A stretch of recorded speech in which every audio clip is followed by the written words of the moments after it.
மணப்பெண்ணின் பிரத்யேகமான திருமணம் விவாஹா தி சென்னை சில்க்ஸ். திருச்செந்தூர் சுப்பிரமணிய சுவாமி கோவிலில் நடிகர் சிவகார்த்திகேயன் குடும்பத்துடன் சுவாமி தரிசனம் மேற்கொண்டார்.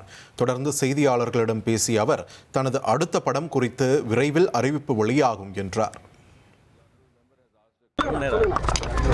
நன்றி உங்கள் எல்லாருக்கும். முதல்ல 14 ஆண்டுகள் நிறைவுன்றது எல்லாரும் செலிப்ரேட் பண்ணுறாங்க.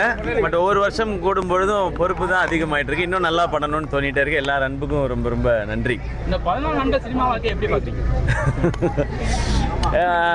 நிறைய கொடுத்துருக்கு. நான் இதில் நிறைய கஷ்டங்கள் போராட்டங்கள் இருக்கும். பட் அதை தாண்டி மக்கள் கொடுத்த அன்பு மட்டும்தான் நான் அதை மட்டும் தான் பார்க்கணுன்னு நினைக்கிறேன். அதுக்காக இன்னும் உழைக்கணும்னு தோணிக்கிட்டே இருக்கு. ரொம்ப நன்றி, ரொம்ப நன்றி.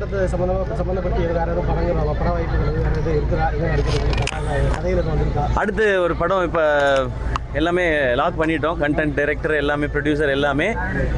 சீக்கிரத்தில் அதுக்கான அறிவிப்பு வருவேன்னு. அது எல்லாரும் என்கிட்ட இருந்து என்ன மாதிரியான படம் வேணும்னு எதிர்பார்க்குறாங்களோ அந்த மாதிரியான படமாக நிச்சயமாக இருக்கும். எல்லாருக்கும் பிடிக்கிற மாதிரி, குழந்தைங்கள்லேருந்து பெரியவங்க வரைக்கும் ரசிக்கிற மாதிரி படமாக நிச்சயமாக இருக்கும்.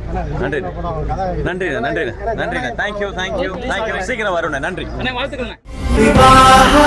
மணப்பெண்ணின் பிரத்யேகமான திருமணம் விவாஹா தி சென்னை சில்க்ஸ்.